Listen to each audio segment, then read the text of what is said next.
21장입니다. 요한복음 20장 30절 말씀부터 보겠습니다.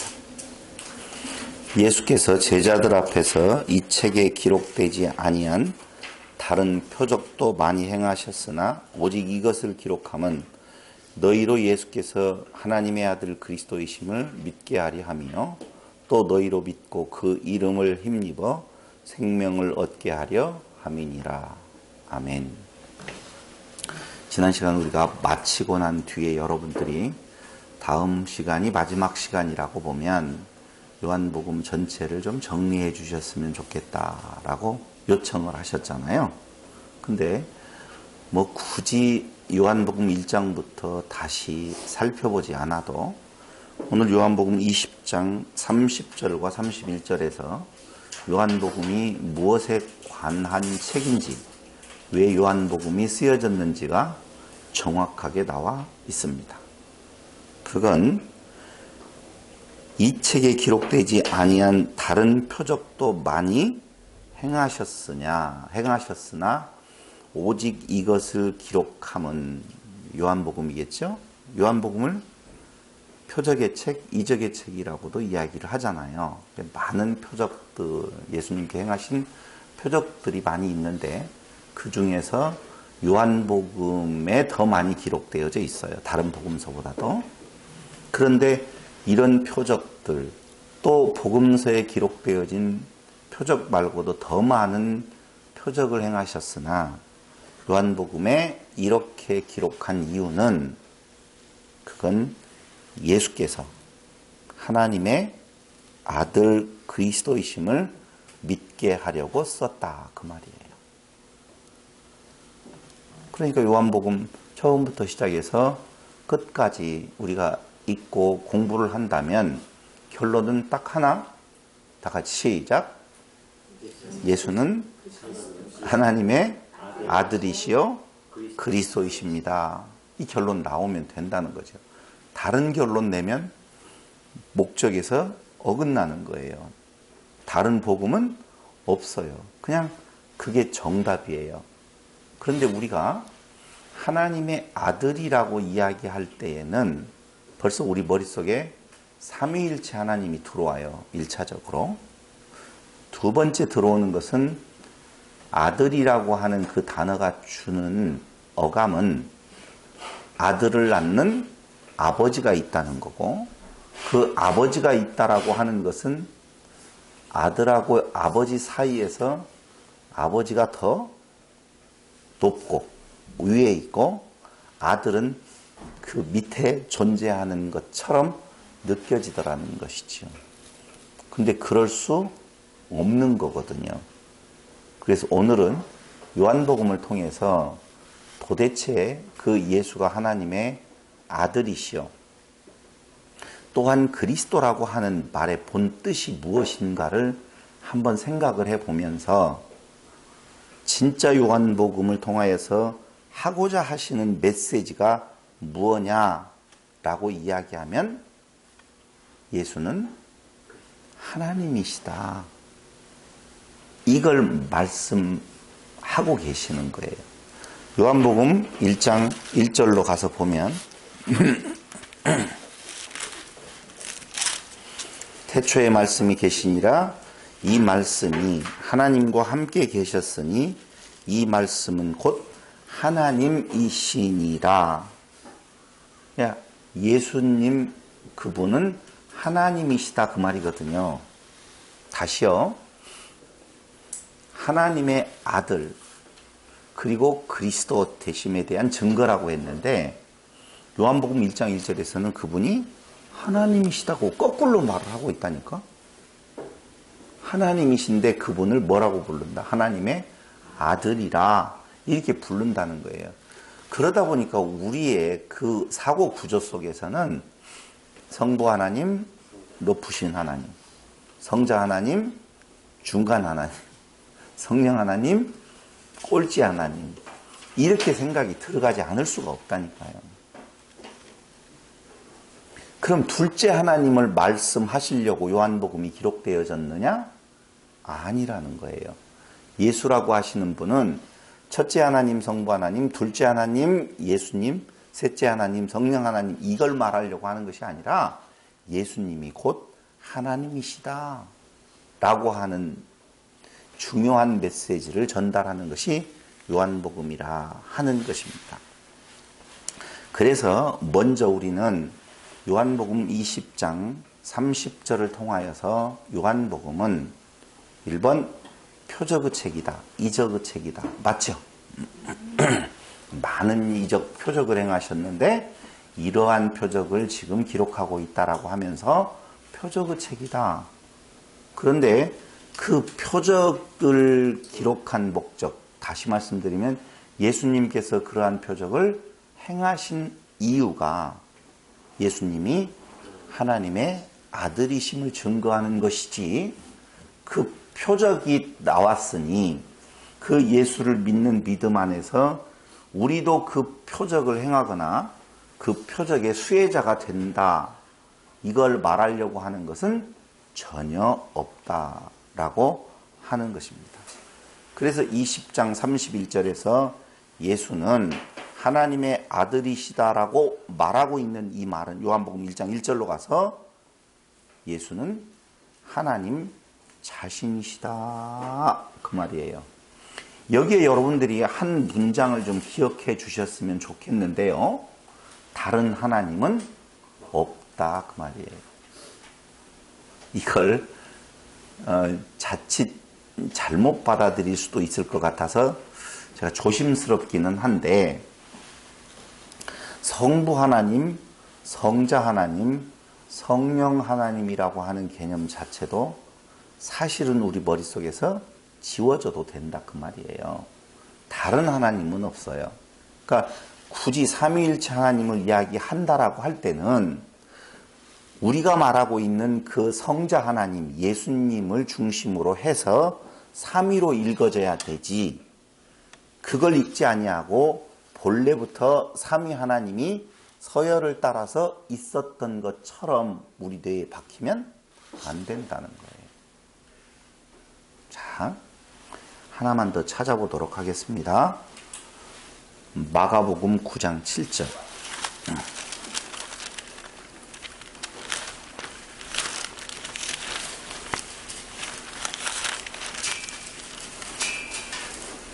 마침 구름이 와서 저희를 덮으며 구름 속에서 소리가 나되 이는 내 사랑하는 아들이니 너희는 저의 말을 들으라 하는지라. 그죠? 이건 변화산상이라고 우리가 알고 있는 때에 그 예수님을 하늘에서 어떤 소리가 나서 말씀하고 있는 내용을 기록하고 있어요. 두 번째, 누가복음 1장 32절을 가서 보겠습니다. 누가복음 1장 32절하고 또 하나 볼 것이 있으니 35절입니다. 1장 32절 먼저 읽어드리면, 저가 큰 자가 되고 지극히 높으신 이의 아들이라 일컬을 것이요 주 하나님께서 그 조상 다윗의 위를 저에게 주신다. 이건 여러분들이 잘 아시다시피 천사 가브리엘이 하나님의 보내심을 받아서 누구에게 나타나요? 마리아에게 나타나서 하신 말씀이에요. 아직 남자를 알지 못하는 마리아에게 천사가 나타나서 보라, 네가 수태하여 아들을 낳으리니 그 이름을 예수라 하라 하면서, 그는 누구냐 하면 지극히 높으신 이의 아들이라 일컬을 것이요. 지극히 높으신 이의 아들이라 일컬어진다 그 말이에요. 다시요. 지극히 높으신 이의 아들이다 이 말이 아니에요. 아들이라고 일컬어진다, 그렇게 불린다 그 말이에요. 근데 그걸 35절을 보면 더 중요한 말이 나와요. 34절, 마리아가 천사에게 말하되 나는 사내를 알지 못하니 어찌 이 일이 있으리까. 아니, 이거 수태한다라고 하는데 난 남자 알지 못해요, 천사님. 근데 어찌 이런 일이 내게서 있을 수 있어요? 라고 말한다 그 말이죠. 그러니까 천사가 대답하여 가로되 성령이 내게 임하시고 지극히 높으신 이의 능력이 너를 덮으시리니 이러므로 나실 바 거룩한 자는 하나님의 아들이라 일컬으리라. 여기도 또 뭐라고 나와요? 일컬어진다 이렇게 나와요. 근데 히브리 민족의 그 계보를 잘 보면 알겠지만 굉장히 혈통을 중시하잖아요. 그래서 누구누구의 아들이잖아요. 그렇죠? 누구누구의 아들로 불려져요. 봐보세요. 마리아의 몸에서 난 아들은 누구의 아들이라고 일컬어져야 돼요?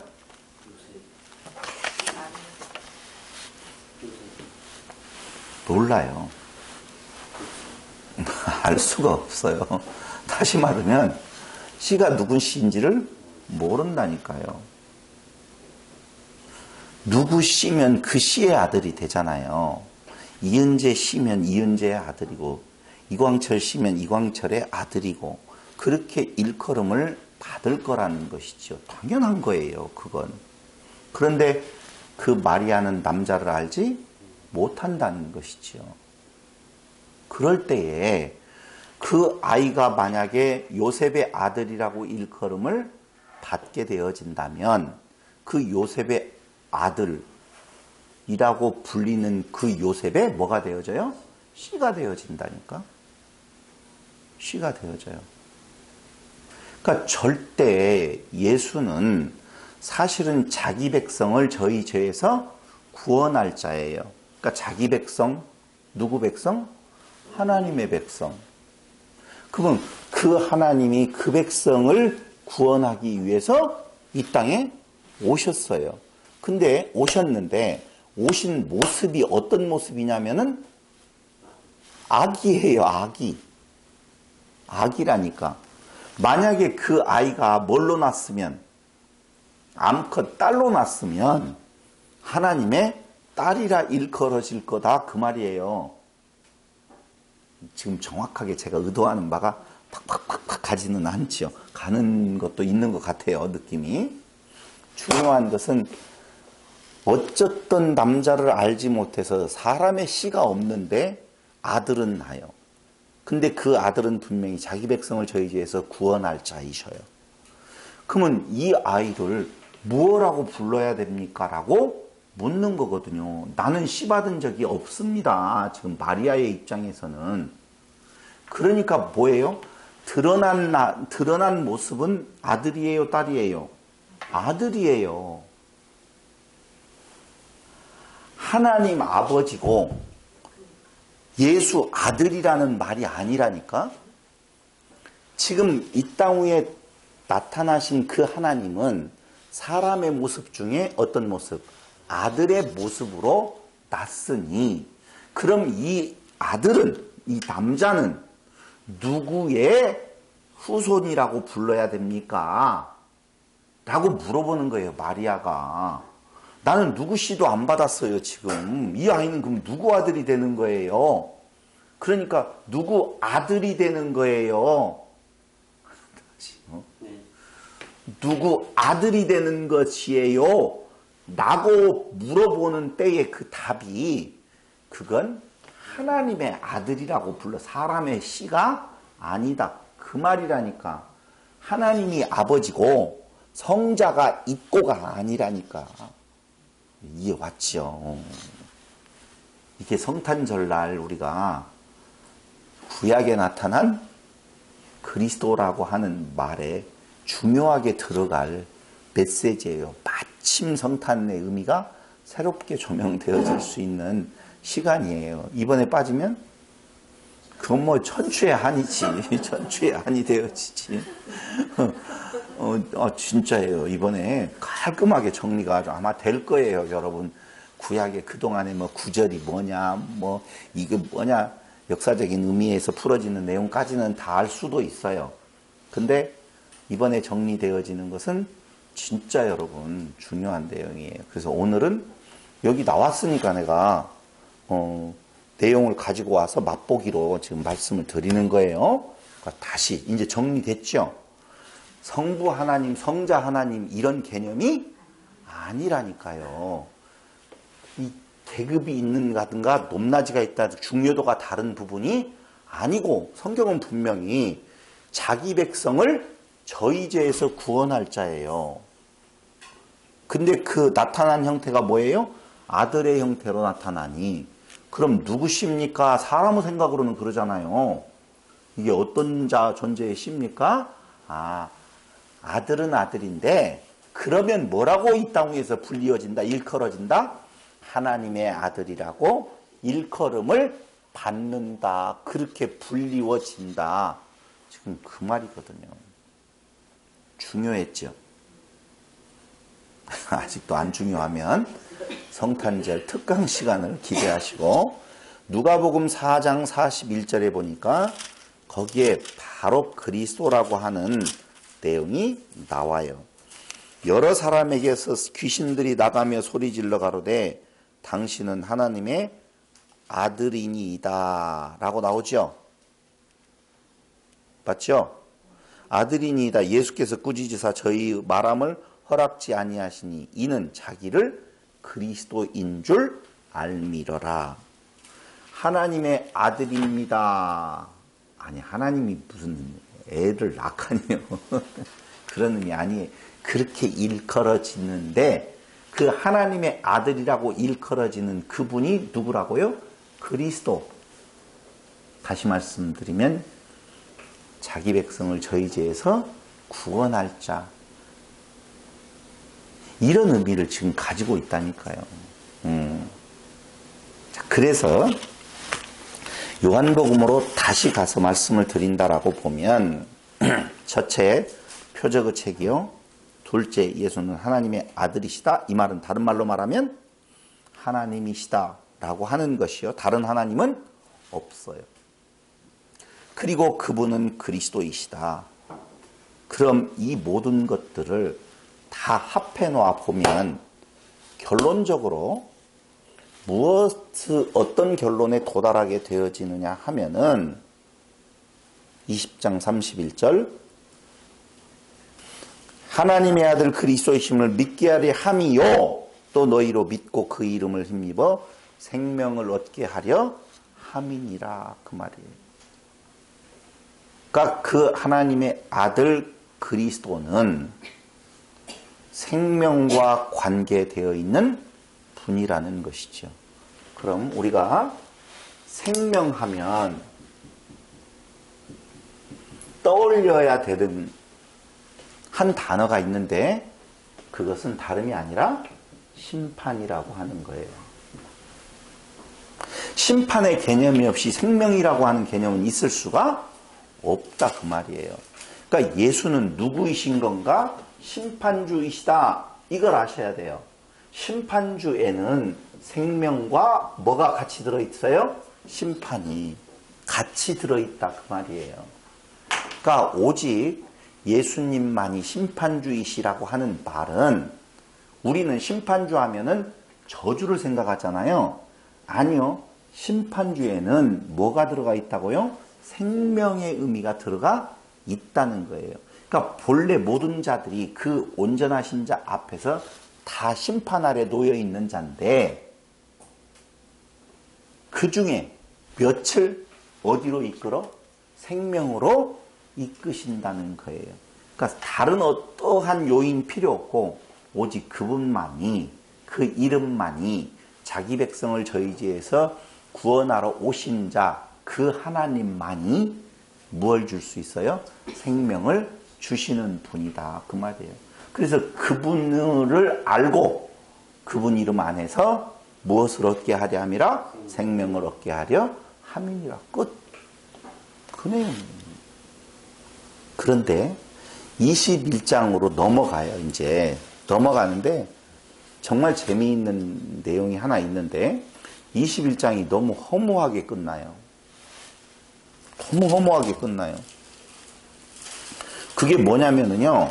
이렇게 예수님께서 죽으셨다가 부활하신 뒤에 제자들에게 나타나고 그러고 난 뒤에 제자들은 어떻게 해요? 그 예수님을 만나고 너무너무 좋아서 예수님을 위하여서 목숨 바쳐 죽기까지 충성했더라. 이렇게 해야만이 해피엔딩이죠. 근데 요한복음 끝을 보면 사람의 냄새가 전혀 있어요, 없어요? 아니, 사람의 의가 전혀 없는 걸로 그냥 끝내버린다 그 말이에요. 그게 뭔 내용이냐? 예수님 앞에서 사람의 의는 전혀 없고 오직 예수님밖에 없다는 것을 요한복음이 지금 말해주고 있는 거라 그 말입니다. 그런데 사람들은 요한복음 21장을 통하여서 사람을 드러내요. 그 사람을 드러내는 것이 바로 뭐예요? 네가 나를 사랑하느냐? 내가 나를 사랑하느냐? 내가 나를 사랑하느냐로 그렇게 해서 네가 나를 필레오 하느냐? 네가 나를 필레오 하느냐? 네가 나를 아가페 하느냐? 라고 물어본 것이다 라고 이야기하면서 우리는 하나님을 어떻게 해야 된다? 아가페의 사랑으로 아가페라고 처음에 답했으면 어떻게 해요? 두 번, 세 번 안 물어봤을 텐데 필레오라고 대답하니까 아가페의 대답을 듣기 위해서 물어보고 예수님께서 먹이라, 치라, 먹이라 이렇게 이야기를 하셨다는 것이죠. 그 말 아니라니까요. 진짜로 그 말. 그래서 예수님이 세트장을 하나 마련을 해요. 무슨 세트장을 하나 마련을 하느냐?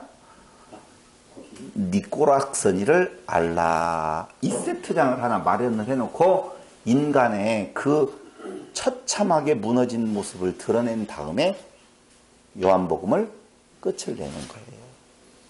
21장 이제 다 알았죠. 그렇다면 한번 보겠어요. 21장으로 가서 도대체 이게 뭘 말하는 것인지를 한번 보자고요. 자, 21장 1절로 14절 예수님께서 이제 나타나셔요. 누구 앞에? 7 제자 앞에. 7명이에요. 근데 그 전에 많이 나타나셨어요. 앞에 나와 있었잖아요. 도마에게도 나타나고 무리에게도 나타나고 베드로 앞에서도 나타나고 다 나타나셨는데 그 나타나신 부활하신 주님을 봤으면 그들은 예수님 옆에서 떨어지지 말았어야 될 거 아니에요. 그런데 다 떨어져 가지고 무엇을 하러 가고 있어요? 고기 잡으러 가고 있어요. 누가 주도를 하고 있어요? 베드로가 주도하고 있어요. 베드로가. 그럼 부활하신 주님을 봤는데 우리 같으면 부활하신 주님이 우리 앞에 한 번만 나타나더라도 주님 여기가 그것도 베드로가 말했네. 하여튼 이놈의 베드로가 하여튼 베드로네. 하여튼 그래서 주님이 7이라고 하는 제자 앞에 나타나요. 7은 모든 자예요. 모든 자. 제자가 7이 아니잖아요. 근데 여기에 굳이 7이 딱 나타나요. 그 후에 예수께서 디베랴 바다에서 또 제자들에게 자기를 나타내셨으니 나타내신 일이 이러하니라. 또 나타났대요. 몇 번째 나타났어요? 세 번째로 제자들에게 나타나는 것이라. 어디에 나와 있어요? 21장 14절에 나와 있어요. 세 번까지 나타났잖아요. 세 번째로 짠 하고 나타났어요. 근데 보세요. 나타내신 일이 이러하니라. 나타내셨다고 그래요. 예수님께서 그들 앞에 일부러 나타내셨어요. 자기를. 근데 이름 보세요. 시몬 베드로와 그 다음에 도마와 나다나엘과 따라왔죠? 다 읽지 않았어도 다 말하잖아요. 갈릴리 가나 사람 나다나엘과 세베대의 아들들과 또 다른 제자 둘이 함께 있더니. 그럼 몇 명이에요? 7명이에요. 계산하지 마요. 다 7명이에요. 말씀드렸어요. 근데 가만히 여기를 보시면 7명인데 그 7명의 행동들을 보고 난 뒤에 7명에 대해서 설명을 해드릴게요. 시몬 베드로가 나는 고기 잡으러 가노라 하매 저희가 우리도 함께 가겠다 하고 시몬 베드로를 따라서 다 가버렸어요. 나가서 배에 올랐으나 이 밤에 아무것도 잡지 못하였다고 그랬어요. 잡지 못하게 하신 거죠. 왜? 디베랴 바다 너무 잘 알아요. 이들이. 베드로가 고기 잡는 어부예요. 어디가 물고기 있는지 다 알아요. 이번에도 배가 가다가 부딪혀서 빠졌잖아요. 왜요? 그 선장이 어디에 고기 많은 줄 알고 남한테 안 뒤지기 위해서 빨리 가고, 이건 피해갈 거 나오고 그냥 가버리고, 그래서 부딪혀버렸잖아요. 너무 잘 알아요. 우리도 알아요. 고기가 어디 많은지. 그럼 거기에 딱 갔다가 낚싯대를 들여야지, 없는데 허벌판에 딱 대면 고기 한 마리도 못 잡아요. 전주에 있었을 때 전주장로에서 이어부라고 그랬잖아요. 장모님하고 낚시 가는, 잘 잡는다고. 어디에요? 있을 만한 곳을 찾아야 된다 이거죠. 베드로 너무 잘 알아요. 그런데 안 잡히는 거예요. 그때 예수님께서 나타나셨어요. 나타나셔서 아무것도 잡지 못하든지 날이 새어갈 때에, 이게 꼭 어디에 날이 새 밤을 막도록 고기를 잡았는데 못 잡고 새벽 여명이 이제 쫙 올라오고 있을 때 꼭 예수님 이럴 때 나타나더라. 나타나가지고 예수께서 바닷가에 서셨으나 제자들이 예수신 줄 알지 못하는지라. 예수께서 이르시되 얘들아 너희에게 고기 있느냐? 대답하되 없나이다. 자, 얘들아 있느냐? 들릴 정도지요. 그러니까 멀리 떨어졌어요? 가까이 있어요? 가까이 있어요. 어떤 사람은 한 200m 정도 된다고 하고, 어떤 사람은 30m, 어떤 40m, 어떤 50m 정도 된다고 하는데, 그게 무슨 상관이 있겠어요? 중요한 것은 하나 있기는 있어요. 이제 이 대목에서. 근데 제가 알고 있는 그 원어 성경에는 200m 정도라고 이야기가 나와 있어요. 근데 학자들마다 좀 이야기가 다르지만 떨어져 있어요. 얘들아 고기 많이 있냐? 많이 잡았어? 그럼 우리 같으면 어디서 듣던 목소리다? 하고 쳐다봐야 될 거 아니에요. 못 알아들어요. 예수의 목소리를 못 알아듣는다니까요. 귀를 막으면 안 들려요. 그 소리가. 고기 잡는 데 열중해요. 고기 안 잡혀. 짜증나요. 있을 때에 그물을 배 오른편에 던지라. 그리하면 얻으리라 하신데 이에 던졌더니, 또 어떤 바보 같은 인간은 또 던지라 하면 그 말을 의지하여 던져야지 고기를 잡는다. 완전히 인본주의예요. 사람이 중심이 되어서 관심은 어디에 있어요? 고기 잡는 것에 있단 말입니다. 근데 진짜로 7 제자는 거기에 마음이 있어요. 던졌더니 고기가 많아 그물을 들 수 없더라. 예수의 사랑하시는 그 제자가 베드로에게 이르되 주시라 하니. 누가 먼저 봐요? 요한이 봐요. 요한이 먼저 주시다 라고 해요. 베드로에게 이르되 주시라 하니 시몬 베드로가 벗고 있다가 주라 하는 말을 듣고 겉옷을 두른 후에 바다로 뛰어 내리더라. 항상 다혈질 베드로. 많이 잡혔잖아요. 주시라? 벗고 지금 밤새도록 땀이 났을 거 아니에요. 그러니까 옷을 입고 바다에 뛰어들어서 지금 저쪽 건너편에 계시는 그 예수에게로 가요. 열정 대단하잖아요. 아직도 베드로는 살아있어요. 철저히 살아있어요. 그러니까 자기가 그 뜰에서 그 계집종 앞에서 3번이나 부인하고 있었던 자기의 모습 벌써 잊었어요. 잊은 모습이 뒤에 나와요. 잊어버렸어요. 나는 아직도 내 마음에 뭔만 생각나? 주를 위하여서라고 보면 목숨까지라도 내놓겠습니다라고 하는 그 열정만 생각이 나요. 사람은요 굉장히 사악해서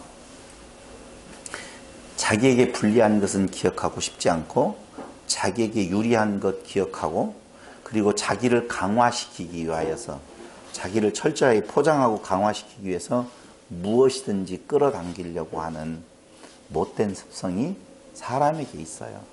그래서 여러분, 남이 나를 욕하고 나 없을 때 남 욕한다는, 나 욕하는 당연한 걸로 받아들이면 돼.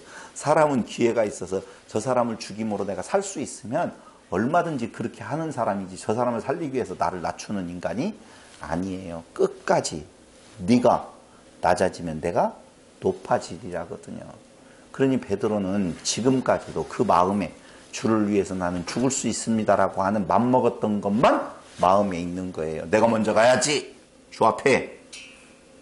지금도 그게 있어요. 어떤 사람, 어떤 또 미친놈들은 그런 열정이 예수의 마음을 감동시켜서 제일 제자가 된 걸로 말을 하고 있는데 웃기고 있어요. 그거 아니죠. 다른 제자들은 육지에서 산 거가 불과 한 50간쯤, 이 50간이 200m, 어떤 사람은 50m, 30m 이렇게 말하는 사람들이 있어요. 댐으로 작은 배를 타고 고기 든 그물을 끌고 와서 자 50간쯤, 그러니까 어때요? 가까우면 이렇게 뛰어내리겠지만 배를 다 끌고 그대로 고기 잡은 것까지 그대로 지금 갖고 물가로 나가고 있어요. 육지에 올라오니 숯불이 있는데 그 위에 생선이 놓였고 떡도 있더라. 자, 숯불. 뭐가 생각나요? 생각이 안 나는군요. 그럼 생각나게 해드리겠습니다. 요한복음 18장 18절. 애기도 쉬워. 애기도 쉬워요. 다 같이 시작. 추운 거로 종과 하속들이 숯불을 피우고 서서 쬐니 베드로도 함께 서서 쬐더라. 딱 2번 나오는 숯불이 똑같은 말이 여기 한 번, 여기 한 번이에요. 오케이? 2번 나온다니까 이 숯불이라는 단어가. 근데 2번 다 베드로 앞에 지금 놓여 있어요. 2번째, 거기 숯불이 있는데 그 위에 생선이 놓였고 떡도 있더라. 생선과 떡 뭐가 생각나요? 오병이어가 당연히 생각나죠. 그것도 성경 찾아봐야 되겠죠. 요한복음 6장 1절. 참 희한해요. 요한복음 6장 1절 찾으셨으면 다 같이 시작. 그 후에 예수께서 갈릴리 바다 곧 디베랴 바다 건너편으로 가시매. 디베랴 바다 건너편으로 갔어요. 그지요? 거기에서 무엇을 행하셔요? 오병이어의 표적을 행하셔요. 그런데 잘 봐요. 예수님이 지금 요한복음 마지막 장에서 있는 장소가 어디예요? 디베랴 바닷가예요. 그러니까 오병이어의 표적을 행하셨던 그곳, 물고기 2마리? 아니, 물고기 2마리, 떡 5개가 있었던 내용이 디베랴 바닷가라니까. 근데 지금 예수님께서 제자들을 불러서 지금 있는 그곳이 어디예요? 디베랴 바닷가라니까. 자, 오병이어의 표적을 행하셨던 장소에 떡과 생선이 있고 그곳에 지금 숯불이 놓여 있어요. 그러면서 조반을 먹으라. 조반은 아침이잖아요. 근데 이 조반이라고 하는 단어를 보면 성찬이에요. 만찬을 하고 있는 거예요. 그냥 단순히 아침밥 먹어라 이런 말 아니라니까. 지금 무엇을 펼쳐놓고 있다고요? 성찬 예식이 있는 거예요. 지금 거기에 살과 피라고 이야기했던 내가 생명의 떡이다 양식이라고 하는 오병이어의 표적 내용을 당신이 지금 그걸 펼쳐놓고 지금 그 장소를 세트장으로 지금 삼았다니까. 이해됐죠? 그런데 7 제자에게 나타나서 예수님께서 지금 펼쳐놓은 그 세트장 안에 그들이 지금 와 있어요. 와 있으면서 예수님은 무엇을 지금 말해 주려고 하는 건가 라고 하면 인간으로서는 어떠한 의를 행할 수 없고 오직 그 생명은 내게서 나간다라고 하는 것을 말해주는 거예요. 그럼 그 자리에서는 뭐가 완전히 그냥 깨 박살나야 되느냐? 인간의 의가 박살나버릴 필요가 있다는 거예요. 이렇게 간단하게 설명해도 충분히 이해가 되시지요? 예. 그런데 그 모여 있었던 장소에 몇 명의 제자가 있었냐면은 7명의 제자가 있었어요. 시작. 베드로. 시작. 도마. 셋째, 나다나엘. 그리고 그 다음 제자들의 이름은 나와요, 안 나와요? 안 나와요. 왜 그랬을까요? 여러분, 도마가 유명해요. 다른 7 제자 중에 요한이 더 중요해요? 요한이 중요하겠죠. 나다나엘 잘 못 들어본 이름이에요. 그런데 왜 요한은 자기가 쓴 책에 미안해서 자기 이름은 안 넣었다고 치지만 왜 나다나엘과 도마를 거기에다가 넣었을까? 두 사람도 큰 실수한 적 있나요? 제일 베드로와 같은 똑같은 일을 했는데 한번 보겠습니다. 마태복음 16장 16절.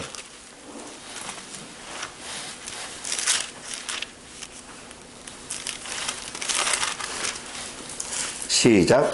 시몬 베드로가 대답하여 가로되 주는 그리스도시요 살아계신 하나님의 아들이시니이다. 훌륭하죠? 너무 훌륭했어요. 훌륭 안 한가 봐요. 다시 요한복음 20장 28절 보겠습니다. 20장 28절 누가 나오겠어요? 도마가 나오지요. 20장 28절 찾으신 줄 알고 시작. 도마가 대답하여 가로되 나의 주시며 나의 하나님이시니이다. 주는 그리스도시요 살아계신 하나님의 아들이십니다. 근데 여기는 누구라고 말했어요? 주 하나님. 하나님의 아들이라고도 안 했어요. 하나님 주. 야, 대단하죠? 하나 더 보겠어요. 그럼 나다나엘 한번 봐야 되겠죠? 나다나엘 한번 보겠습니다. 요한복음 1장 47절, 49절.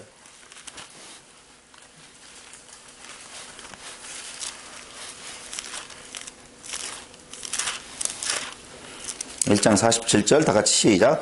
예수께서 나다나엘이 자기에게 오는 것을 보시고 그를 가리켜 가라사대 이는 참 이스라엘 사람이라 그 속에 간사한 것이 없도다 한 뒤에 49절 시작. 나다나엘이 대답하되 랍비여 당신은 하나님의 아들이시요 당신은 이스라엘의 임금이로소이다.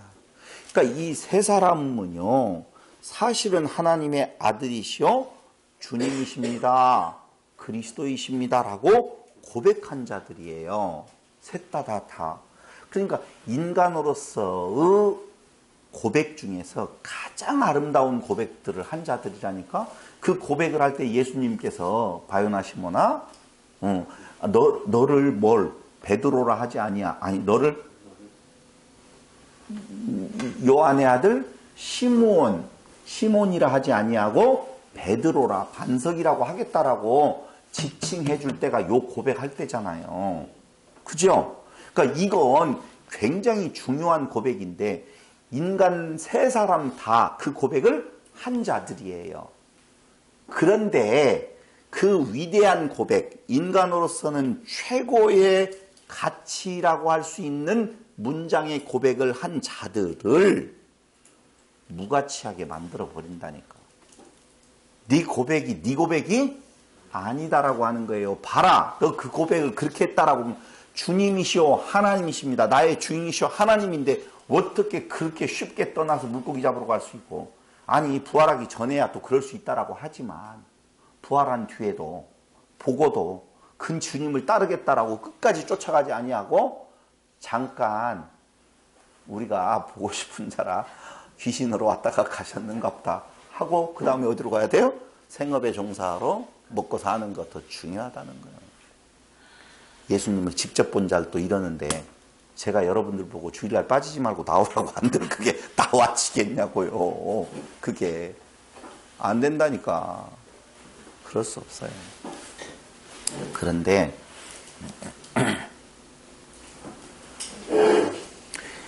예수님께서는 인간의 그 어떠한 결단이나 인간이 드러낼 수 있는 그 의지를 용납하지 않으시는 거예요. 그게 드러나 그들 앞에 보여질 수 있다라고 보면 하나님은 하나님이 아니시죠. 근데 교회가 계속적으로 그걸 조장하고 있어요. 인간의 것을 만들어 내놔라. 근데 여기에서 예수님이 노리고 있는 노림수는 뭐예요? 절대 절망 속으로 그들을 몰아가 버리는 거죠. 근데 그 절대 절망 속으로 그들이 가는 것이 바로 그들에게는 그 절대 절망 속으로 우리가 간다라고 하는 것은 그것이 바로 하나님의 은혜다라고 하는 것이지.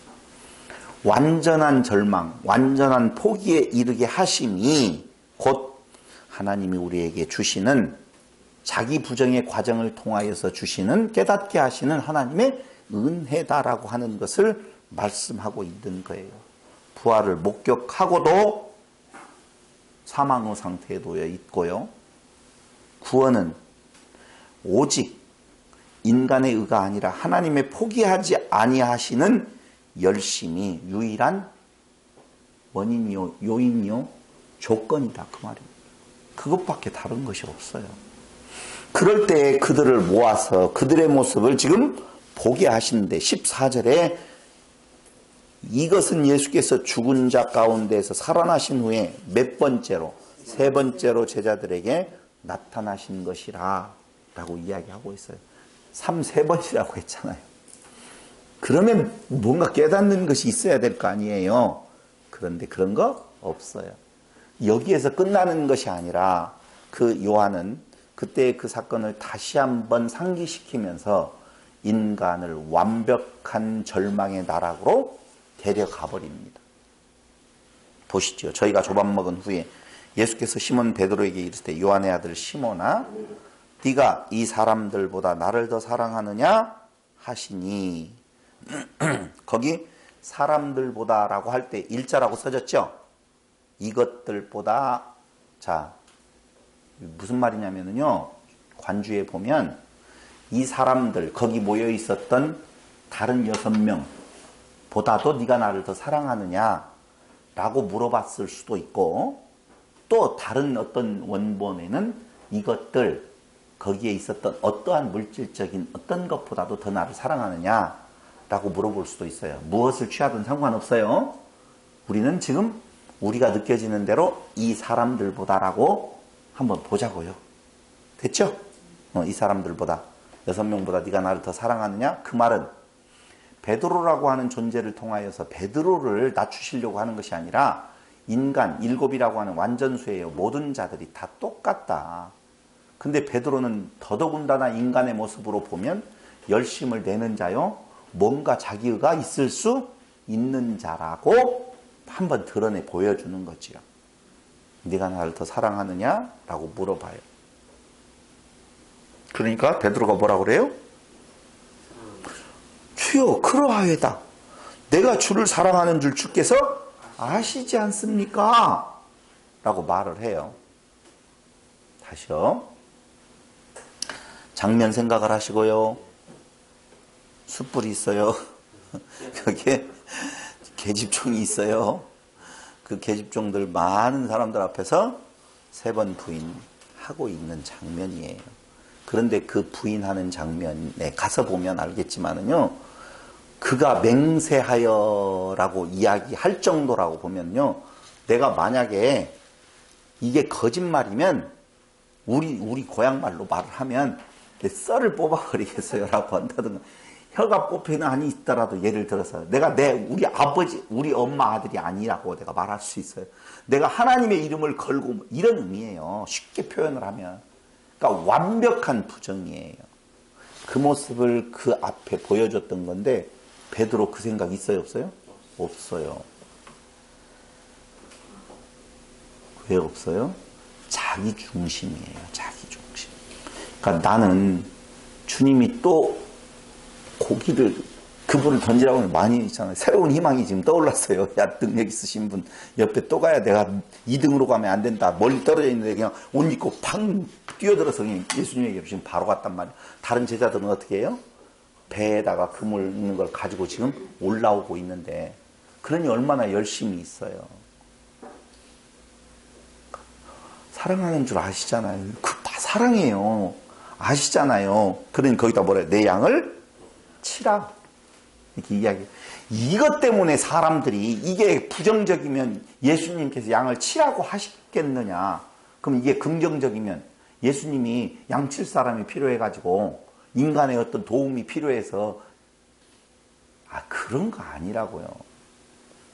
양을 치라 이렇게 이야기해요. 순수하게 1단계 넘어갔어요. 그 다음에는 깨달아요? 못 깨달아요? 못 깨달으니까 예수님께서 한 번 더 물어보는 거예요. 2번째 가라사대 내 양을 먹이라 하시고 난 뒤에 요한의 아들 시몬아 네가 나를 사랑하느냐. 봐봐요. 굳이 예수님께서는 요한의 아들 시몬, 이 시몬은 시므온이에요. 그럼 여러분들이 오늘 집에 가가지고 시므온이라고 하는 이름을 한번 찾아보시면 알 거예요. 시므온이 어디 나와요? 구약에서 나오지요. 누군지 아세요? 강간당했던 동생 디나던가요? 그죠? 그의 오빠가 시므온이에요.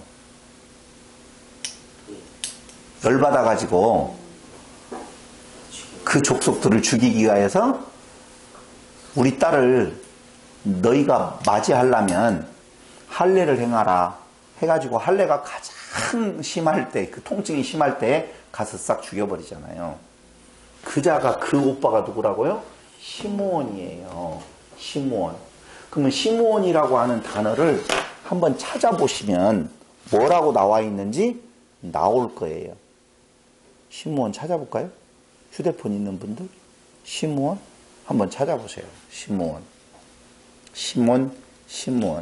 근데 원래 베드로는 누구의 아들? 요한의 아들 시므온이었어요. 시몬이었어요. 근데 그 이름을 예수님께서 바꿔주었지요. 뭘로? 베드로로 바꿔주었어요. 이 이름을 개명하고 난 뒤에 한 번도 시몬이라고 부른 적이 없어요. 없다가 극구 예수님께서 시므온을 베드로로 바꾸어 주었는데 이 마지막 때에 가서 다시 왜 베드로라고 말하지 않냐고 요한의 아들 시몬이라고 왜 부르면서 이 말을 지금 하고 있느냐 이거죠. 시몬 뭔 뜻이 있어요? 자, 그럴 때에 베드로가 아닌 시몬이라고 지금 부르는 예수님께서는 너의 모습 네가 보라 그 말이에요. 한마디로 말을 하면 반석으로서의 네가 너 스스로를 생각한다라고 보면 아니요. 너는 뭐요? 시몬이야. 그런데 요한의 아들 시몬아 내가 나를 사랑하느냐 이 말은 두 번까지도 예 내가 사랑합니다 아시잖아요 라고 이야기할 때 세 번째 예수님께 세기를 박는 말이에요. 요한의 아들 시몬아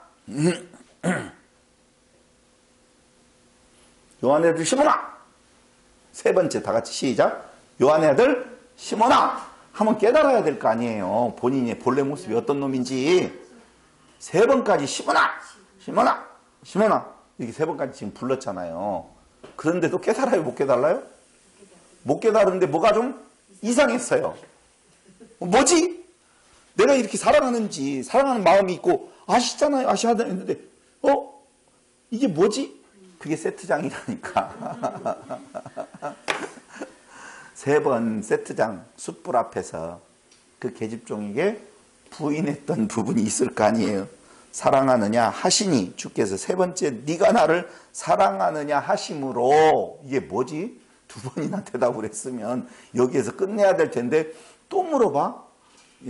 나를 사랑해요? 이광철 집사님? 예 사랑하죠. 이광철 집사님 저를 사랑해요? 사랑하죠. 아시잖아요. 진짜 나를 사랑해요? 그럼 이게 뭐지? 무슨 뜻이지? 우리가 이렇게 생각할 수 있어요. 그 내용이에요 지금. 시몬 나왔어요? 안 나왔어요? 제가 찾아봐야 되는데 그 바이블렉스 없나요? 바이블렉 잠깐만요. 뜻은 안 나오네요. 뜻은 안 나와요? 네이버에서 검색하면 시몬이라고 하는 뜻이 나올 거예요. 이제 자 보세요. 그럴 때에 제가 지금 잊어먹어서 그래요. 시몬이라는 뜻을 적어가지고 왔어야 되는데 너무 그냥 잘 알아서 그냥 그래서 여러분의 도움을 청했는데 여러분 또 안 도와주니까 그냥 넘어갈게요 일단. 근데 거기 베드로가 그때 뭐해서 근심하여 가로되 주여 모든 것을 아시오매 내가 주를 사랑하는 줄을 주께서 아시나이다 하고 사랑합니다 이렇게 갔던 것이 이렇게 가요. 아시잖아요 이렇게 가는 거예요 지금. 하나님께서 응답하셨다. 네? 하나님께서 응답하셨다.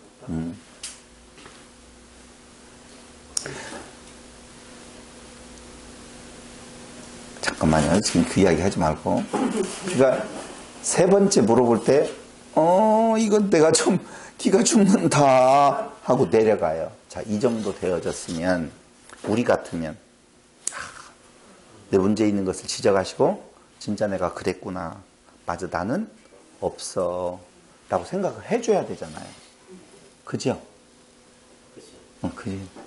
그지가 아니에요? 천사예요?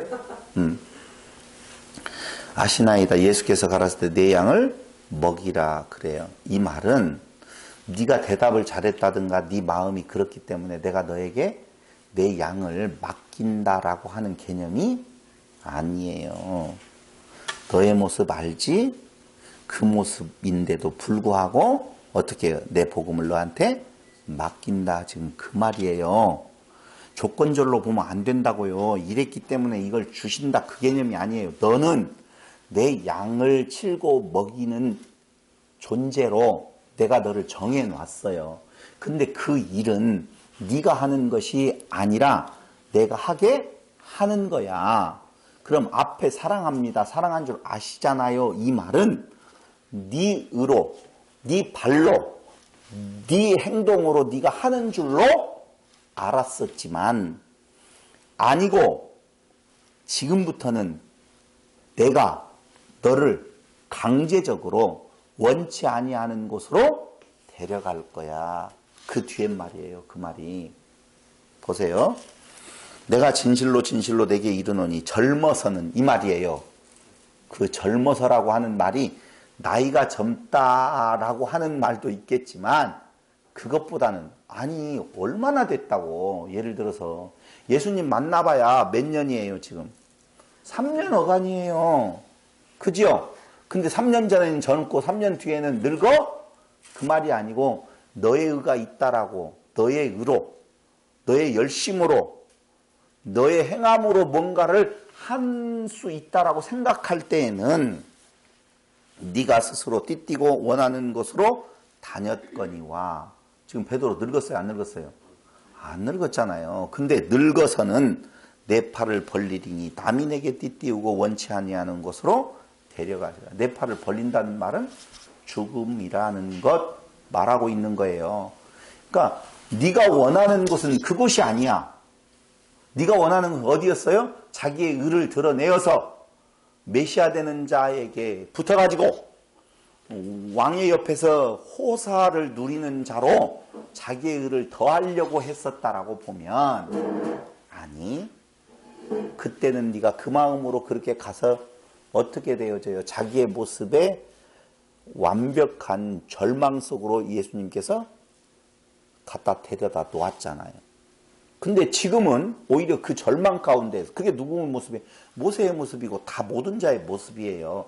그 절망 가운데 있었을 때에 강제적으로 너를 네가 원하지 아니하는 곳, 원하지 아니하는 곳이에요. 베드로는 무엇을? 십자가 앞에 죽음으로 가는 걸 원하지 않는 곳으로 내가 너를 이끌어 갈 거야. 사람들이 너를 그곳으로 데려갈 거야. 라고 예수님 말하시죠. 이 말씀을 하심은 그 설명까지 해줘요. 베드로가 어떠한 죽음으로 하나님께 영광을 돌릴 것을 가리키심이러라. 아시겠죠? 그러니까 자기의 의로 가는 것도 아니에요.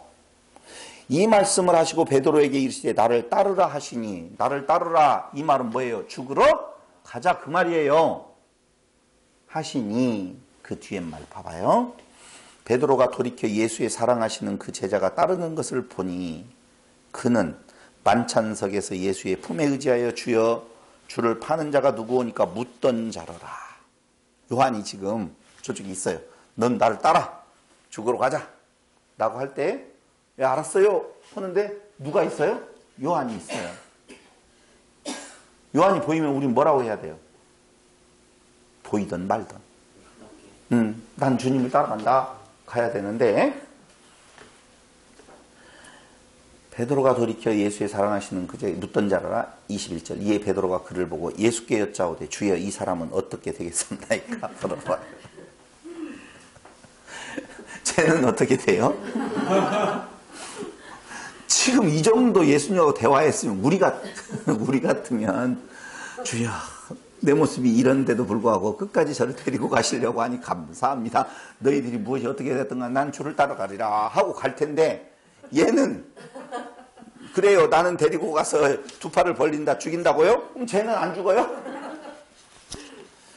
그런 거예요. 지금 그 말이 지금 너무 쉬운 건데도 우리는 그동안 인본주의적으로 생각했기 때문에 사람 중심으로 생각했더니 베드로의 그 고백, 내 양을 먹으라 치라 이런 아가페 사랑 뭐 이런 걸로 다 덧칠을 해버렸다니까.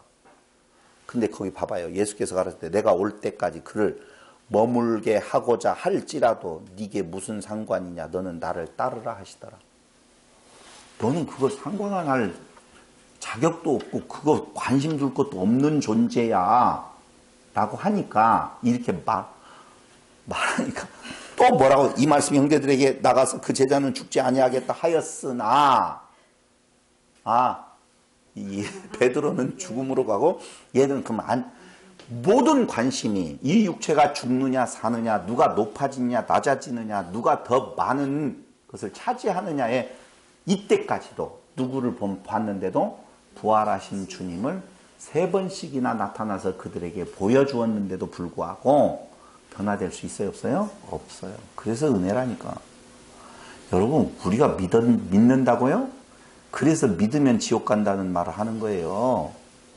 아니 부활하신 주님을 직접 보고 만지고 예수님 3번이나 나타나서 보여줬는데도 불구하고 이들의 관심은 오직 무엇밖에 없는데 자기들의 높은 자리 차지하는 것밖에 없는데 거기서 내가 믿는다고요? 지옥 가는 거죠. 지옥 가는 거예요. 그런데도 이 말을 했다고 예수 믿으면 지옥 간다고 했다고 나보고 이상한 사람이라고 말하면 큰일 나죠. 예수의 말씀은 그가 죽지 않겠다 하신 것이 아니라 내가 올 때까지 그를 머물게 하고자 할지라도 내게 무슨 상관이냐 하신 것이라. 똑같은 말이잖아요. 똑같은 말인데 뭔 말이지? 뭔 말은 뭔 말이에요. 너는 그런 자격에 있는 자가 아니라는 거예요. 그거 물어보고 자시고 할 것이 없어요. 너는 아무것도 아니야. 너희들은 아무것도 아니야. 그건 내 권한에 있을 뿐이라. 그 말이에요.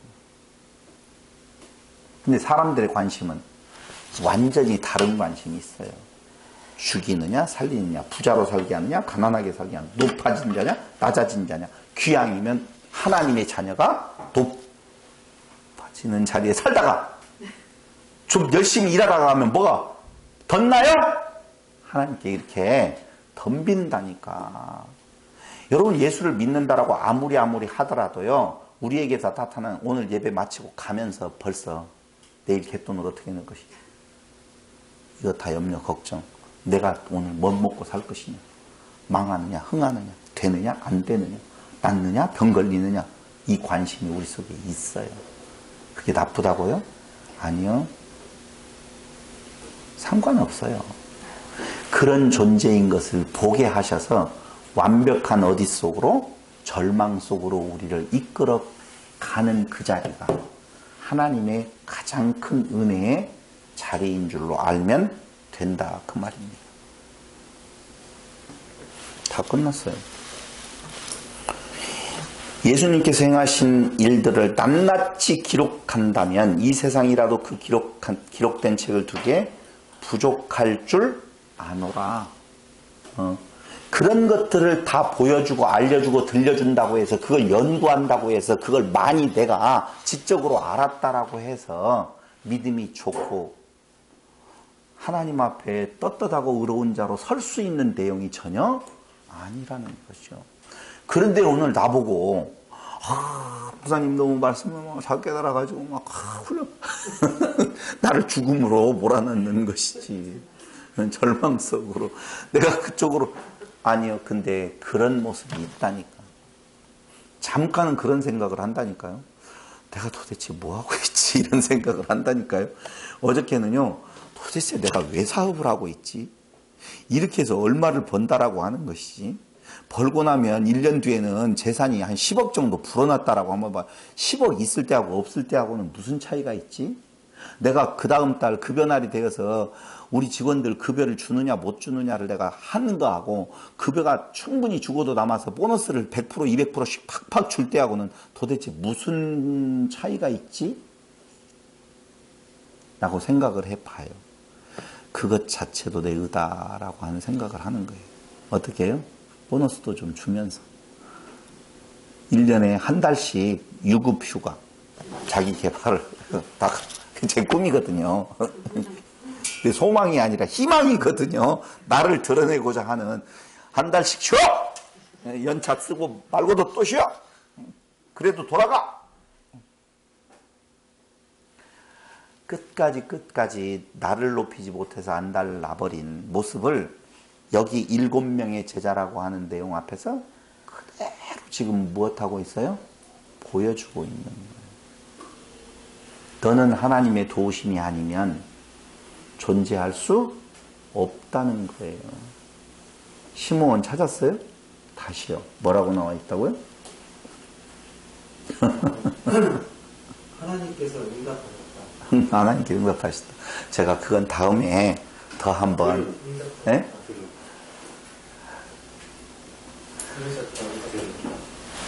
그 모습 보게 하는 거예요. 그 시몬 지의로, 그 시몬이라고 하는 존재가 자기의 의로 하나님께서 하나님의 이름으로 약속했던 거예요. 안 죽이겠다라고. 그런데 술수를 쓰잖아요. 인간의 술수를 써서 자기의 의로 원수를 갚잖아요. 너는 본래 그 모습이라는 거예요. 네가 베드로가 본래 모습이 아니에요. 너 본래의 모습은 시므온인데 너를 베드로로 만들어 불러주시는 것이 하나님의 주님의 전적인 독자적인 역사예요. 그런데 그게 자기인 줄로 착각하고 나는 사랑합니다. 아시지 않아요. 우리 같으면 뭐라고 고백했어요? 주님, 저 아무것도 아니에요. 제가 어떻게 사랑을 하겠어요? 사랑할 수 없죠. 시몬아, 네가 나를 사랑하냐? 제 이름이 시몬이에요. 원래 베드로도 아니잖아요. 어떻게 저한테 사랑하냐고 물어봐요. 저는요, 이 숯불 앞에서요, 나 뜨거워 죽겠어요, 지금. 그런데요, 그냥 너무 후회되어서요, 주님, 종으로 쓰임 받기도 불편해요. 그게 탕자의 고백 아니겠어요? 그런데 그 베드로가 와서 고백하는 것은 사랑합니다. 사랑하잖아요. 알잖아요. 쟤는 어떻게 돼요? 이게 인간의 최대의 관심사라. 그 말입니다. 요한복음 끝. 인간은 없고 누구만? 주님만이 하나님이시다. 그분 안에 생명이 있다. 그 말이에요. 복음서가 마지막으로 그렇게 끝나니까 모든 복음서가 다 사람은 없어요. 오직 예수님만이 하나님이시고 그분만이 누구라고요? 심판주 되셔요. 성탄절날 태어남, 십자가를 지심, 부활이라고 하는 모든 것들이 다 어떻게 이루어져서 구약에서 예수에 대해서 말하고 있는 건가에 대한 내용, 오늘 이야기했던 예수님은 하나님이시다라고 하는 이 말 정말 중요하게 기억하셔야만이 돼요. 그럼 구약에서의 하나님은 누구셔요? 하나님이셔요. 구약에서의 하나님은 누구신 건가에 대한 내용이 나온다면 신약이 도대체 예수를 뭐라고 말하고 있는 건가? 그럼 구약이 말하는 것은 의심할 여지 없죠? 구약은 누구에 대해서 말해요? 아니요. 하나님에 대해서 이야기해요. 구약은 하나님에 대해서 이야기해요. 근데 신약은 예수가 하나님이시래요. 그럼 구약은 뭘 말하는 거예요? 예수가 하나님이라는 거예요. 답 너무 쉬운데 근데 그걸 풀어보면 진짜 그렇다는 것이 나와요. 진짜 구약이 말하는 하나님을 풀어보면 딱 예수라고 나와요. 정확하게요. 아시겠죠? 그걸 기대하면서 오늘 요한복음 마치도록 하겠습니다. 기도드리겠습니다. 아버지 하나님, 오늘 또 우리에게 귀한 날 허락하여 주시고 말씀을 통하여서 예수님이 하나님 되심을 깨달아 알게 하셨습니다. 그 앞에 인간은 무익하고 티끌이고 아무것도 없는 존재인데도 불구하고 끝까지 자기 있는 모습을 드러내고자 하는 자기 이 한 줌 안 되는 우리의 육체 안에 우리의 모든 가치를 담아버리는 어리석은 존재임을 바라보게 하셨습니다.